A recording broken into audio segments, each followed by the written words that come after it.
Welcome. कैसे हैं आप लोग? आज की वीडियो में हम डिस्कस करेंगे ऐसी डे ट्रेडिंग स्ट्रेटजी जो कि आपको बहुत अच्छे गेंस दे सकती है। एक बात याद रखिएगा कि ये स्कैल्पिंग स्ट्रेटजी नहीं है, ये डे ट्रेडिंग है। डे ट्रेडिंग और स्कैल्पिंग में फ़र्क होता है। स्कैल्पिंग कुछ मिनट के लिए, कुछ घंटों के लिए होती है। डे ट्रेडिंग कुछ दिन के लिए। और अभी मैं जो स्ट्रेटजी आपको बताऊंगा ये हो सकता है कि आप 1 से 2 हफ्ते तक भी इसको स्ट्रेच कर लें। ठीक है, अब हम स्टार्ट करते हैं किसी भी कॉइन से। मिसाल के तौर पे हम आ जाते हैं, कैस्पा है, थीटा है। थीटा कॉइन को ले लेते हैं। ठीक है, अच्छा, इस थीटा कॉइन के ऊपर आपने करना क्या? स्ट्रेटजी में बहुत सिंपल स्ट्रेटजी है, ज़्यादा मुश्किल नहीं है बिल्कुल भी। आपने स्ट्रेट अवे यहाँ पे जाना है, EMA21 को लगा लेना है। ठीक है, अब EMA21 किस तरीके से काम करता है ये आप गौर से देखिए। आपने करना क्या है कि मिसाल के तौर पे कोई भी कॉइन है और वो जो है ऊपर से इस तरीके से नीचे गिर रहा है। ठीक है, जब मार्केट इस तरह साइडवेज चल रही है, इसके अंदर आपने ट्रेड नहीं करनी इस स्ट्रेटजी को, ये स्ट्रेटजी फेल हो जाएगी। और जब मार्केट साइडवेज होती है बहुत सी स्ट्रेटजीज फेल हो जाती हैं, बस बहुत ही कम स्ट्रेटजीज काम आती हैं। आपने इसको ट्रेड करना है जब मार्केट गिर रही होगी या मार्केट इस तरीके से पंप कर रही होगी। दोनों केसेस में आप इसको ट्रेड कर सकते हैं। ठीक है, अब फॉर एग्जांपल क्रिप्टो मार्केट है या कोई भी कॉइन है, वो इस तरह गिर रहा है और अचानक आपने देखा यहाँ से आपको थोड़ा उठना शुरू हो गया। अब आपने क्या करना है, आपने लगा लेना है EMA21। इस तरीके से वो इंडिकेटर होगा। आप जैसे ही देखेंगे कि इसकी क्लोजिंग हुई EMA21 के ऊपर, इसने दिया रीटेस्ट, और फिर आप इसको यहाँ से बाई कर लेंगे। इस केस में आप एसएल लगाएंगे इसके थोड़ा सा नीचे, और फिर आपको एक अच्छा गेन मिल जाएगा और आप अच्छे गेन से इसको पिक कर सकते हैं। लेकिन आप ये देखेंगे डेली पे और वीकली पे, किसी और चार्ट पे नहीं। और मैं ज़्यादा प्रेफर करता हूँ डेली पे, और आप 4 आवर्स पे भी देख सकते हैं, बट डेली सबसे बेहतर है। ठीक है, अच्छा, अब चलते हैं। इसके साथ आप एक और इंडिकेटर को मिक्स करेंगे और वो है RSI। वो मैं बताता हूँ कैसे। मिसाल के तौर पे आपने यहाँ पे देखा कि ये जो प्राइस थी डेली पे, ये गिरते गिरते गिरते ये गिरे जा रही है, अभी तक EMA21 के ऊपर नहीं आई। कब से गिरना शुरू हुई थी? 19 जनवरी 2025 से। ठीक है, आपने देखा कि अभी तक तो तकरीबन हमारे 5वां महीना, बल्कि 5 महीने पूरे ही हो गए और ये गिरे जा रही है। लेकिन अचानक आपने देखा कि तकरीबन ये तारीख थी 25 अप्रैल को, इसने ऊपर क्लोजिंग दे दी। अब आप वेट करते हैं रीटेस्ट का। इसने दिया रीटेस्ट, ये वो जोन बनता है जहाँ पे आप इसको बाई कर सकते थे, और एसएल आप रखते थोड़ा सा नीचे की तरफ। ठीक है, अच्छा, इन सब चीज़ों को करते हैं डिलीट, और अब ज़रा आते हैं इधर। आपने क्या किया, आपने ये ऊपर इसने क्लोजिंग दी, इसने रीटेस्ट किया, आपने यहाँ से बाई कर लिया। अब जैसे ही आप यहाँ से बाई कर लेते तो आपको तकरीबन इसने जो गेन दिया ना, वो 10% का गेन दे दिया। अब स्पॉट पे 10% का गेन बहुत ज़बरदस्त है। ठीक है, जो लोग फ्यूचर्स में करते हैं वो तो फिर खैर अलग हो जाता है, लेकिन स्पॉट पे 10% का गेन बहुत ज़बरदस्त है। ऑल्दो अगर आप इसको चाहते हैं लंबा चलाना तो फिर ये आपका नीचे एसएल हिट हो जाता है। आपने एसएल लगाना है, बगैर एसएल के नहीं करना। लेकिन 10% का क्विक गेन, वो भी आपको 1 से 2 दिन में, तो ये बहुत अच्छा था। उसके बाद आप दोबारा वेट करते हैं, फिर देखते हैं, फिर अच्छा भाई ये इसने दोबारा इसने ऊपर क्लोजिंग दी, लेकिन ये इतनी बड़ी कैंडल थी कि आप फौरी तौर पे एंट्री नहीं लेते हैं, वरना क्या होता है कि एक डंप भी आ सकता था। इस केस में आप रीटेस्ट का वेट करते हैं, लेकिन रीटेस्ट हुआ ही नहीं। इधर रीटेस्ट हो गया, ग्रीन कैंडल बनना शुरू हुई, इसका हाई कट किया, आपने इसको बाय कर लिया, और आपने देखा कि कितना गेन आपको मिला। तकरीबन 4 से 5% का गेन आपको मिल गया। अच्छा गेन है, 4 से 5% का गेन बहुत अच्छा गेन है। जो बड़े बड़े क्रिप्टो ट्रेडर्स होते हैं वो 1-1% गेन पे काम कर रहे होते हैं। लेकिन अब आपने देखा अब दोबारा ये आगे नहीं जा रहा। अच्छा, इस केस में मिसाल के तौर पे कोई यहाँ से होल्ड करके बैठता और वो प्रॉफिट नहीं लेता तो उसका नीचे एसएल हिट हो जाता। नहीं, एसएल हिट नहीं होना चाहिए था, क्योंकि अगर आप देखें कि ये जो, अगर आपने यहाँ पे एंट्री ली है तो जो प्रीवियस कैंडल का लो है, हम इस पे अपना एसएल नहीं लगाते, हम इससे थोड़ा सा नीचे एसएल लगाते हैं, तो आपका एसएल हिट नहीं होना चाहिए। जो इसके लो पे एसएल लगाएगा उसके ज़्यादा चांसेस होते हैं, और अक्सर ऐसे ही एसएल हिट होते हैं। ये देखें, बिल्कुल हल्की सी इसने विक मारी कि जिसने इसके लो पे एसएल रखा होता है वो एसएल गए और फिर ऊपर। अच्छा, होता क्या है कि जब आप स्पॉट पे ट्रेडिंग करते हैं तो आप बगैर एसएल के भी काम कर सकते हैं, लेकिन फिर आपको डायरेक्शन क्लियर होनी चाहिए कि डायरेक्शन क्या है।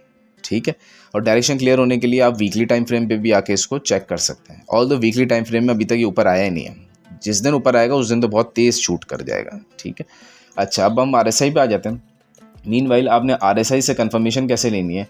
RSI से कंफर्मेशन आपने ऐसे लेनी है कि अगर तो आप देखें कि RSI पे क्रॉसओवर हो गया, और उसी के साथ ये, जैसे कि ये RSI पे हो गया क्रॉसओवर, और उसी के साथ आप देखें कि आपने वेट किया और अगली ग्रीन कैंडल इसके ऊपर आ गई, तो आप यहाँ से बाई कर सकते थे विदाउट एनी रीटेस्ट, और आपको अच्छा गेन मिल जाता। मतलब इसमें फिर आपको रीटेस्ट का वेट करने की भी ज़रूरत नहीं पड़ती। ठीक है, अगर तो RSI पे भी क्रॉसओवर हो जाए। और काफ़ी टाइम से नीचे घूम रहा हो। ये 3 कंडीशन आपने फुलफ़िल करनी है, बगैर उसके ये आगे काम नहीं करेगा। अगर आप साइडवेज़ मार्केट के अंदर इसको ट्रेड करेंगे तो फिर आप सिर्फ लॉसेस करेंगे। इसी तरीके से इसका अगर हम उल्टा करें, हालांकि वो अभी आपको काम नहीं आएगा, लेकिन ये है कि आप उसको फ़िलहाल सीख सकते हैं। इस तरीके से मार्केट ऊपर जा रही है तो फिर एक पॉइंट पे जाके वो रिजेक्ट होती है, तो फिर आप EMA 21 का इंडिकेटर लगा लेते हैं। जैसे ही नीचे आती है, रीटेस्ट करती है, तो फिर मार्केट नीचे गिर जाती है। तो फिर आप इसमें एक तरीके से शॉर्ट की ट्रेड ले सकते हैं। लेकिन स्पॉट वाले क्या कर सकते हैं कि वो इस पॉइंट पे, जैसे वो देखें इसके नीचे क्लोजिंग हो गई है, इस पॉइंट पे अपने सेल करके कॉइन्स को प्रॉफिट बुक करके बाहर आ सकते हैं। अगर किसी ने यहाँ बाई किया, यहाँ किया तो अच्छा खासा प्रॉफिट हो जाता है, वो सेल करके बाहर आ सकते हैं। तो इस तरीके से आप इसको ट्रेड करेंगे, ठीक है। तो ये EMA 21 इंडिकेटर को और इसके साथ RSI को, इन दोनों को लिंक करके चलें, आपको बहुत प्रॉफिट होगा। इसी तरह किसी और कॉइन्स पे देख लेते हैं। इथेरियम पे ही आ जाते हैं, ज़रा इथेरियम को देख लेते हैं। अच्छा, इथेरियम को अगर हम देखें तो आप देखें इथेरियम ने कैसे परफेक्ट तरीके से हमारी जो थ्योरी है उसको अप्लाई किया। काफ़ी टाइम से मैंने खोला हुआ डेली टाइम फ्रेम, आप भी इसको डेली टाइम फ्रेम पे देखें डे ट्रेडिंग के लिए। तो काफ़ी टाइम से ये इथेरियम जो है नीचे गिर रहा था, गिरते अचानक आपने देखा एक पंप आया और ऊपर। लेकिन इस टाइम पे आपने बाय नहीं करना होता। वैसे मैं प्रेफर यही करता हूँ कि बेशक RSI पे क्रॉसओवर हो जाए, आप इसको बाय ना करें। ऑल्दो इधर RSI पे क्रॉसओवर अभी नहीं हुआ, ठीक है। अच्छा, फिर आगे देखते हैं। फिर क्या हुआ भाई, फिर चलते चलते साइडवेज। अब आप अगर इधर बाई करते आप फंस जाते। साइडवेज करते करते इसने रीटेस्ट देता रहा, लेकिन उसके बाद जब एक फाइनल यहाँ पे एक पंप आना शुरू हुआ, यानी कि आप कब एंटर होंगे, जब ये सारे हाइस को काट देगा। जैसे इसने हाइस को काटा, मीनवाइल क्रॉसओवर भी हो चुका था, अब आप एंटर होते हैं और आप देखें कि इथेरियम के केस में तो आपको कितना प्रॉफिट होता, 38% तकरीबन, और ऊपर लें थोड़ा सा तो 45% तक का प्रॉफिट आज की तारीख तक आपको हो चुका होता। तो ये वो टेक्निक है जो इस वक्त आपको बहुत काम आएगी हर कॉइन में, क्योंकि सारे कॉइन्स ही हैं जो कि जनवरी के बाद से तकरीबन 19-20 जनवरी के बाद से गिरे हुए हैं और उठने की कोशिश कर रहे हैं। तो हर कॉइन के अंदर आपको ये टेक्निक ने काम आना है। हो सकता है कुछ कॉइन्स हो जिसमें आप थोड़ा सा मिस कर दें, यानी कि उसमें आपको फ़िलहाल एंट्री ना मिले, लेकिन बहुत से ऐसे कॉइन्स मिल जाएंगे जिसमें आपको एंट्री आराम से मिलेगी। जैसे इसमें देखें ये रीटेस्ट कर रहा है, इधर क्रॉसओवर हो गया, तो इसमें चांस लिया जा सकता है। चांस लेके यानी कि आप यहाँ पे इसको बाई कर लें और SL आप रख लें थोड़ा सा इधर, मेरे हिसाब से $3 तक रखें। ऑल दो थोड़ा बड़ा तो हो जाएगा SL, लेकिन फिर इसका प्रॉफिट टारगेट भी बहुत बड़ा है। मिसाल के तौर पे आप यहाँ से अगर $3 तक भी आते हैं ना, तो तकरीबन 12% तक का SL हो जाएगा, ठीक है। लेकिन 12% के सामने फिर तकरीबन 60%, यानी कि 1:5 का रेशो तो होना चाहिए। तो मेरे हिसाब से ये जब यहाँ से पंप करेगा तो इसका फर्स्ट टारगेट ये होगा 31% और सेकंड टारगेट इसका होगा ये जो कि है 100%। तो मेरे हिसाब से 12% के सामने इतना बड़ा टारगेट ये एक थोड़ा सेंस बनाता है कि हाँ आप इस पर ऐसा रिस्क ले सकते हैं। इसी तरह बहुत से कॉइन हैं, कुछ मेरी लिस्ट में से आप पिक कर सकते हैं, कुछ आप अपने कॉइन्स देख सकते हैं। सब के अंदर जाएं, ये टेक्निक इस वक्त बहुत एक्टिव है, बहुत काम आएगी आपको, और इससे अच्छी टेक्निक आपको फ़िलहाल और बहुत ही सिंपल टेक्निक आपको नहीं मिली। बहुत से ऐसी टेक्निक्स हैं जो बहुत मुश्किल होती हैं स्ट्रेटजीज़, ये बहुत ईजी है और बहुत रिलैक्सिंग है और समझना बहुत ईजी। अगर आप वीडियो को 1-2 बार भी देखेंगे आपको आराम से समझ आ जाएगी।